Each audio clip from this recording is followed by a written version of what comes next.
ശ്രീ മുഹമ്മദ് മുഹസീൻ, അങ്ങേക്ക് 13 മിനിറ്റ് സംസാരിക്കും. സർ, ആദ്യമേ ഞാനൊരു റിക്വസ്റ്റ് ഇവിടെ പറയാൻ ആഗ്രഹിക്കുകയാണ്. സർ, ദയവ് ചെയ്ത് ലഹരിയുടെ വിഷയം ഒരു രാഷ്ട്രീയ ആരോപണ പ്രത്യാരോപണങ്ങളാക്കി മാറ്റി അതിൻ്റെ വില കുറച്ച് കാണിക്കുന്ന ഒരു സാഹചര്യത്തിലേക്ക് പോകരുത്. ഈ സഭയിൽ ചർച്ച വരുന്ന സമയത്ത് ലഹരിക്കടത്തിൽ പിടിക്കപ്പെടുന്ന ആളുകളുടെ രാഷ്ട്രീയം മാത്രം ചർച്ച ചെയ്യുകയും ഒരു സാമൂഹ്യ വിപത്ത് എന്നുള്ള നിലക്ക് അതിനെ നേരിടുന്നതിനെ കുറിച്ച് ഉള്ള ചർച്ചയുടെ സ്വഭാവം ഗൗരവവും കുറയുന്ന ഒരു സാഹചര്യമുണ്ട്. അതുകൊണ്ട് ദയവ് ചെയ്ത് ആ രീതിയിലേക്ക് മാത്രമായി നമ്മുടെ ചർച്ചകളെ കൊണ്ടുപോകരുത്. അതൊരു സാമൂഹ്യ വിപത്താണ് എന്നുള്ള നിലക്ക് നമുക്ക് എല്ലാവർക്കും ഒറ്റക്കെട്ടായി അതിനെ നേരിടേണ്ടതുണ്ട്. അതിന് കക്ഷി രാഷ്ട്രീയമോ അല്ലെങ്കിൽ ജാതി മതമോ ഒന്നും തന്നെ ഒരു പ്രശ്നമാക്കി എടുക്കരുത് എന്നെനിക്ക് അഭ്യർത്ഥിക്കാനുണ്ട്. ഇവിടുത്തെ മീഡിയാസിനോടും അതാണ് അഭ്യർത്ഥിക്കാനുള്ളത്. ചില രാഷ്ട്രീയ പാർട്ടികളുടെ ആളുകളാണ് പിടിക്കപ്പെടുന്നതെങ്കിൽ അത് വാർത്ത കൊടുക്കുകയും അല്ലാത്ത സമയത്ത് വേറെ അത്ര ഗൗരവമില്ലാത്ത തരത്തിലേക്കൊക്കെ പോകുന്ന തരത്തിലേക്ക് മീഡിയാസ് ചെയ്യരുത്. അവരോടും അതാണ് എനിക്ക് അഭ്യർത്ഥിക്കാനുള്ളത്. സർ, നമ്മുടെ രാജ്യത്ത് ദശലക്ഷക്കണക്കിന് മനുഷ്യരാണ് വീടില്ലാത്ത സാഹചര്യത്തിൽ കഴിയുന്നത്. അവിടെയാണ് നമ്മുടെ രാജ്യത്തെ ഒരു സംസ്ഥാനം, ഒരു കൊച്ചു കേരളം 5 ലക്ഷം വീടുകൾ യാഥാർത്ഥ്യമാക്കിക്കൊണ്ട് ലൈഫ് പദ്ധതി ഏറ്റവും മികച്ച രീതിയിൽ മുന്നോട്ട് കൊണ്ടുപോകുന്നത്.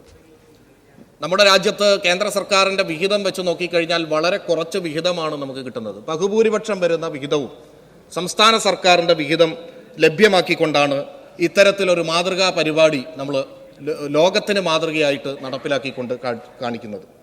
അതോടൊപ്പം തന്നെ കേരളം നമുക്കെല്ലാവർക്കും അഭിമാനിക്കാവുന്ന രീതിയിൽ മറ്റൊരു നേട്ടത്തിലേക്ക് പോവുകയാണ്. ഈ വരുന്ന കേരളപ്പിറവി ദിനത്തിൽ രാജ്യത്ത് ഏറ്റവും ദാരിദ്ര്യം കുറഞ്ഞ, അതിദാരിദ്ര്യം പോലും ഇല്ലാതെയാക്കുന്ന സംസ്ഥാനമായി ആദ്യമായി നമ്മൾ പ്രഖ്യാപിക്കപ്പെടുകയാണ്. അഭിമാനിക്കാവുന്ന കാര്യമാണ്. മാലിന്യ സംസ്കരണ മേഖലയിലും നമ്മൾ വലിയ നേട്ടത്തിലേക്ക് പോയിരിക്കുകയാണ്. മാലിന്യ മലയായിരുന്ന, മൂക്കുപൊത്താതെ പോകാൻ കഴിയാത്ത ബ്രഹ്മപുരം ഇന്ന് നമുക്കെല്ലാവർക്കും പോയി കഴിഞ്ഞാൽ കാണാൻ കഴിയുന്ന രീതിയിൽ വലിയ മാറ്റത്തിലേക്ക് പോവുക മാത്രമല്ല, അസാധ്യമായത് സാധ്യമാക്കാം എന്നുള്ള ഒരു വലിയൊരു കോൺഫിഡൻസ് കൂടി മാലിന്യ സംസ്കരണ മേഖലയിൽ നമുക്ക് ലഭ്യമായിട്ടുണ്ട്. അതിന് പ്രത്യേകം മിനിസ്ട്രിയെയും വകുപ്പിനെയും ഞാൻ അഭിനന്ദിക്കുകയാണ്. സർ, ഉന്നത വിദ്യാഭ്യാസ മേഖലയിലും വലിയ മാറ്റം പരിഷ്കരണങ്ങളിലൂടെ നമ്മൾ കടന്നുപോയിക്കൊണ്ടിരിക്കുകയാണ്.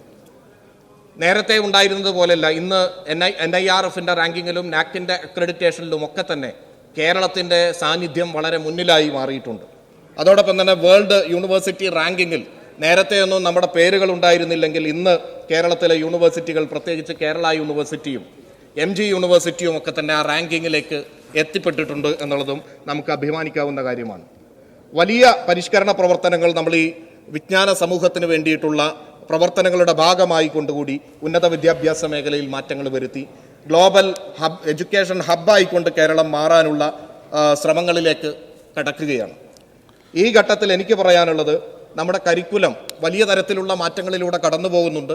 അത് ഇൻ്റർനാഷണലി റെക്കഗ്നൈസ് ചെയ്യപ്പെടുന്ന റെലവൻ്റ് ആയിട്ടുള്ള രീതിയിലേക്ക് അത് പരിഷ്കരിക്കപ്പെടണം.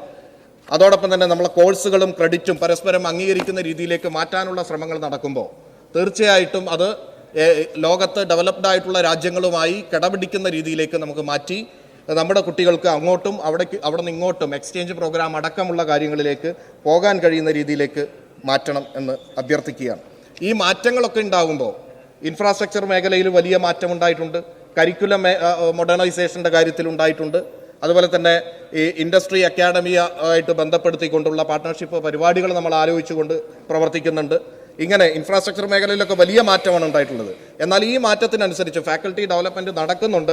ഈ ഫാക്കൽറ്റി ഡെവലപ്മെൻറ്റ് കൂടി ഇൻ്റർനാഷണൽ മറ്റു ഫാക്കൽറ്റികളുമായി ബന്ധപ്പെടുന്ന രീതിയിലേക്ക് ആ ഒരു തരത്തിലേക്ക് നിലവാരം ഉയർത്താനുള്ള പ്രവർത്തനങ്ങൾ ഉണ്ടാകണം. റിസർച്ചുകൾക്ക് പ്രയോറിറ്റി കൊടുക്കുന്ന പ്രവർത്തനങ്ങൾ കൂടി ഉണ്ടാകണമെന്ന് അഭ്യർത്ഥിക്കുകയാണ്. ആഗോള നിലവാരത്തിലേക്ക് ടീച്ചേഴ്സിനെ കൂടി ഉയർത്തുന്ന തരത്തിലേക്ക് മാറണം. നമ്മുടെ പൊതുവിദ്യാഭ്യാസ രംഗത്തും വലിയ മാറ്റങ്ങളുണ്ട്.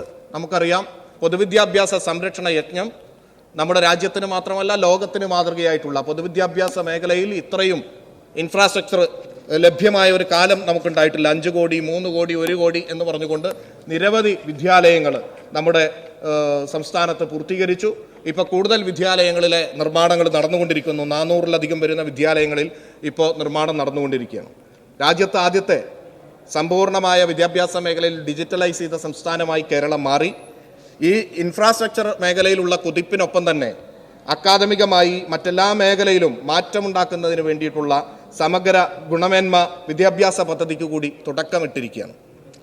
ഈ ഘട്ടത്തിൽ നമുക്കറിയാം ഏറ്റവും പെട്ടെന്ന് ഇല്ലാതെയായി പോകുന്ന ഒരു വിഭാഗം എന്ന് പറയുന്നത് പരമ്പരാഗത രീതിയിൽ അധ്യാപകരായിരുന്ന വിഭാഗം വരുന്ന ഏതാനും 1-2 വർഷം കൊണ്ട് ഇല്ലാതെയായി പോകുന്ന അവസ്ഥയിലേക്ക് എത്തുകയാണ്. പല കുട്ടികളും പരമ്പരാഗത രീതിയിലുള്ള ക്ലാസ് മുറികളിൽ പുതിയ ജനറേഷൻ ഇരിക്കാൻ താല്പര്യപ്പെടുന്നില്ല. പക്ഷേ പേടിച്ചുകൊണ്ടോ അല്ലെങ്കിൽ അങ്ങനെയൊക്കെ ഇരിക്കുന്ന ഒരു സാഹചര്യമാണ് ഉണ്ടാകുന്നത്. അധ്യാപകർ ഒരുപാട് പേര് മാറിയിട്ടുണ്ട്. പക്ഷെ ആ രീതിയിൽ നിന്ന് ഇന്ന് കുറച്ചും കൂടെ നോളജ് ഫെസിലിറ്റേറ്റർ എന്നുള്ള രീതിയിലേക്ക്, കുറച്ച് ഗൈഡുമാരാണ് എന്നുള്ള രീതിയിലേക്ക്, അതോടൊപ്പം തന്നെ ഓരോ അധ്യാപകരെയും വിദ്യാർത്ഥികളുടെ മെൻറ്റർമാരായി മാറ്റുന്ന രീതിയിലേക്കുള്ള ഒരു മാറ്റം അനിവാര്യമാണ് എന്നെനിക്ക് തോന്നുന്നു. ആ തരത്തിലുള്ള പ്രവർത്തനങ്ങളുമായി നമ്മൾ മുന്നോട്ട് പോകണം. 1 മുതൽ 10ാം ക്ലാസ് വരെ പാഠപുസ്തകങ്ങൾ വളരെ ജനകീയമായ ചർച്ചകൾക്ക് ശേഷം നമ്മൾ പരിഷ്കരിച്ചു. ഏറ്റവും മികച്ച രീതിയിൽ പരാതികളില്ലാതെ പരിഷ്കരിച്ചതിന് വിദ്യാഭ്യാസ വകുപ്പിനെ ഞാൻ അഭിനന്ദിക്കുകയാണ്. ഹയർ സെക്കൻഡറി പാഠപുസ്തകങ്ങൾ കൂടി ഈ പരിഷ്കരണത്തിന് ഒരുങ്ങുകയാണ്. ഈ സമയത്ത് ലോക നിലവാരത്തിലുള്ള മത്സര പരീക്ഷകൾക്ക് പങ്കെടുക്കാനും എൻട്രൻസ് പരീക്ഷയ്ക്കൊക്കെ പങ്കെടുക്കാൻ വേറെ കോച്ചിങ്ങിന് പോകാതെ തന്നെ അവർക്ക് പങ്കെടുക്കാൻ കഴിയുന്ന രീതിയിൽ നമ്മുടെ സിലബസുകൾ അതുമായി ചേർന്നുകൊണ്ടുള്ള രീതിയിലേക്ക് മാറ്റണം എന്നാണ് എനിക്ക് പറയാനുള്ളത്. പരീക്ഷകൾ എഴുതുമ്പോൾ തന്നെ കുട്ടികൾക്ക് എൻട്രൻസ് പരീക്ഷകൾ, മത്സര പരീക്ഷകൾ എഴുതുമ്പോൾ OMR രീതിയിലും അതുപോലെ തന്നെ ആ രീതിയിൽ പരീക്ഷകൾ എഴുതാനുള്ള ഒരു ട്രെയിനിങ്ങും ആ രീതിയിലേക്ക് നമ്മുടെ പൊതുപരീക്ഷകൾ പൂർണ്ണമായി മാറണം എന്നാണ് പറയാനുള്ളത്. ഒപ്പം തന്നെ ഹയർ സെക്കൻഡറി പഠിക്കുന്ന കുട്ടികൾ ഹൈസ്കൂൾ കുട്ടികളെ തുടങ്ങി അവരുടെ ഒരു കരിയർ അല്ലെങ്കിൽ ടാലൻറ്റ് മാപ്പ് ചെയ്തുകൊണ്ട് ആ മേഖലകൾ അവർക്ക് പ്രത്യേകമായി, ഇപ്പോൾ ഹയർ സെക്കൻഡറിയിൽ പഠിക്കുന്ന ഒരു കുട്ടിക്ക് ഒരു മേഖലയിൽ കുറച്ച് ടാലൻറ്റ് ഉണ്ടെങ്കിൽ അതിലൊരു സർട്ടിഫിക്കറ്റ്, സ്കോൾ കേരള അടക്കമുള്ള മേഖലയെ ഉപയോഗപ്പെടുത്തിക്കൊണ്ട് സർട്ടിഫിക്കറ്റ് കോഴ്സുകൾ അടക്കം എടുക്കാൻ കഴിയുന്ന രീതിയിലേക്ക് കുറച്ചുകൂടി പരിഷ്കരിക്കുകയാണെങ്കിൽ വലിയ മാറ്റം നമ്മുടെ കുട്ടികളുടെ കാര്യത്തിൽ ഉണ്ടാകും എന്നാണ് എനിക്ക് പറയാനുള്ളത്. നമ്മുടെ രാജ്യത്ത് പാഠപുസ്തകങ്ങളെല്ലാം നമുക്കറിയാം NCERTയുടെ നേതൃത്വത്തിൽ വെട്ടിമാറ്റലുകൾ, പിന്നെ സയൻസിൻ്റെ കാര്യത്തിൽ social science, politics, civics, history, ഇതിലൊക്കെ തന്നെ പലതരത്തിലുള്ള വെട്ടിമാറ്റലുകൾ നടന്നുകൊണ്ടിരിക്കുകയാണ്. അപ്പം നേരത്തെ പറഞ്ഞു കേരളം ആയിട്ട് ബന്ധപ്പെട്ട് വർഗീയമായ കാര്യങ്ങളൊക്കെ ഇവിടെ പറഞ്ഞു. നമുക്കറിയാം നമ്മുടെ രാജ്യത്ത് വർഗീയ ലഹളകളില്ലാത്ത ഒരു സംസ്ഥാനം എന്നുള്ള നിലയ്ക്ക് നമുക്ക് അഭിമാനിക്കാവുന്ന കാര്യമാണ്. അത് വളരെ സിമ്പിളായിട്ട് നമ്മൾ കാണരുത്. കാരണം നമ്മുടെ രാജ്യത്ത് നമുക്കറിയാം ഓരോ നിയമങ്ങൾ, ഇപ്പോൾ CAA, NRC അടക്കമുള്ള നിയമങ്ങൾ, ശബരിമല വിഷയമടക്കം വർഗീയമായി ധ്രുവീകരിക്കാൻ വേണ്ടിയിട്ട് ചില കേന്ദ്രങ്ങളിൽ നിന്ന് ശ്രമങ്ങൾ നടത്തുന്നു. വഖഫ് ബോർഡിൻ്റെ വിഷയങ്ങൾ, വഖഫ് ആയിട്ട് ബന്ധപ്പെട്ട വിഷയങ്ങൾ, ഇത് മനുഷ്യരുടെ മനസ്സിലേക്ക് വർഗീയമായി ധ്രുവീകരിക്കാനുള്ള ശ്രമങ്ങൾ നടത്തുകയും വളർന്നു വരുന്ന തലമുറയെ വർഗീയമായി വിഭജിക്കാൻ വേണ്ടി പാഠപുസ്തകങ്ങൾ വരെ തിരുത്തിക്കൊണ്ടിരിക്കുകയും ചെയ്യുന്ന ഘട്ടത്തിലാണ് ഇന്ത്യ രാജ്യത്ത് മതനിരപേക്ഷക്ക് പേരുകേട്ട ഇടങ്ങളിൽ പോലും വർഗീയമായി ധ്രുവീകരിക്കപ്പെടുകയും ആരാധനാലയങ്ങളുടെ ഏറ്റവും അടിയിൽ പിന്നെ മാന്തി നോക്കിക്കൊണ്ട് അത് മറ്റൊരു തരത്തിൽ വിഭജിക്കാൻ വേണ്ടിയിട്ടുള്ള ശ്രമങ്ങളും നടക്കുന്ന സമയത്താണ് ഈ കേരളം അതിനെ ചെറുത്ത് തോൽപ്പിച്ചുകൊണ്ട് ഇപ്പോഴും മതനിരപേക്ഷക്ക് പേരുകേട്ട രീതിയിൽ നമ്മൾ മുന്നോട്ട് പോകുന്നത്. ഇത് നിസ്സാരമായി കാണാൻ പാടില്ല. ആരാധനാലയങ്ങൾ പരസ്പരം സഹകരിച്ചുകൊണ്ട്, മതവിശ്വാസികളും സഹകരിച്ചുകൊണ്ട് മാതൃകയായിട്ടുള്ള പ്രവർത്തനങ്ങളുമായി പോകുന്നു. ഇവിടെ വർഗീയവൽക്കരിക്കാനുള്ള ശ്രമങ്ങളെ ഓരോ ഘട്ടത്തിലും ഇല്ലാതെയാക്കാനുള്ള വളരെ ആസൂത്രിതമായിട്ടുള്ള നമ്മുടെ ഗവൺമെന്റിന്റെ വിവിധ വകുപ്പുകളുടെ ശ്രമങ്ങൾ അതിനൊരു പ്രധാനപ്പെട്ട കാരണമാണ് എന്നതിൽ യാതൊരു സംശയമില്ല. പാഠപുസ്തകങ്ങൾ തിരുത്തുന്ന സമയത്ത് പല സംസ്ഥാനങ്ങളിലും അതിനടിസ്ഥാനത്തിൽ തിരുത്തിയ പാഠപുസ്തകങ്ങൾ ഡിസ്റ്റോർട്ട് ചെയ്ത ചരിത്രമല്ല, യഥാർത്ഥ ചരിത്രം പഠിക്കാൻ, യഥാർത്ഥ രീതിയിൽ പഠിക്കാനുള്ള ഒരു അവസരം ഇന്ത്യ രാജ്യത്തൊരു സംസ്ഥാനത്തേ ഉള്ളൂ. അത് അഭിമാനത്തോടെ നമുക്ക് പറയാം. നമ്മുടെ കേരളത്തിലാണ് ആ പാഠപുസ്തകങ്ങൾ വെട്ടിമാറ്റുമ്പോഴും ആ ചരിത്രം ഇവിടെ പഠിപ്പിക്കാനുള്ള അവസരം ഉണ്ടായിട്ടുണ്ട് എന്നത് നമുക്ക് അഭിമാനിക്കാവുന്ന കാര്യമാണ്. ഞാൻ അതിലേക്ക് ഒരുപാട് കാര്യങ്ങളിലേക്ക് കടക്കുകയല്ല. സർ, തൊഴിൽ ആയിട്ട് ബന്ധപ്പെട്ടുള്ള പല കാര്യങ്ങളും നമുക്കറിയാം. തൊഴിലില്ലായ്മ കുറച്ചു കൊണ്ടുവരാനുള്ള വലിയ ശ്രമങ്ങൾ നമ്മുടെ ഗവൺമെൻറ്റിൻ്റെ ഭാഗത്തുനിന്നുണ്ടായിട്ടുണ്ട്. പീരിയോഡിക്കൽ ലേബർ സർവേ പ്രകാരം വലിയ രീതിയിലുള്ള മാറ്റങ്ങൾ വന്നിട്ടുണ്ട്. രാജ്യത്ത് തന്നെ ഏറ്റവും കൂടുതൽ PSC നിയമനം നടന്ന ഒരു സംസ്ഥാനമാണ് കേരളം.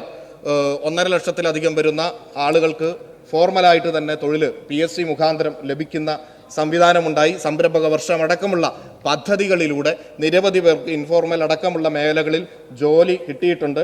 ഇന്ത്യ സ്കിൽ റിപ്പോർട്ട് പ്രകാരം ഇന്ത്യയിലെ സ്ത്രീ പുരുഷന്മാർ ജോലി ചെയ്യാൻ ആഗ്രഹിക്കുന്ന ഇടങ്ങളിൽ 1ാം സ്ഥാനം കേരളമാണ്. അതോടൊപ്പം തന്നെ കൊച്ചിയും തിരുവനന്തപുരത്തൊക്കെ ജോലി ചെയ്യാൻ ഇന്ത്യയിലെ രാജ്യങ്ങളിലെ വിവിധ ഭാഗങ്ങളിൽ ഉള്ള ആളുകൾ ആഗ്രഹിക്കുന്നു. നമുക്കറിയാം ഏതാണ്ട് 40 ലക്ഷത്തോളം വരുന്ന ഇതര സംസ്ഥാനത്തുള്ള തൊഴിലാളികൾ ഇവിടെ വന്ന് ജോലി ചെയ്യുന്നുണ്ട്.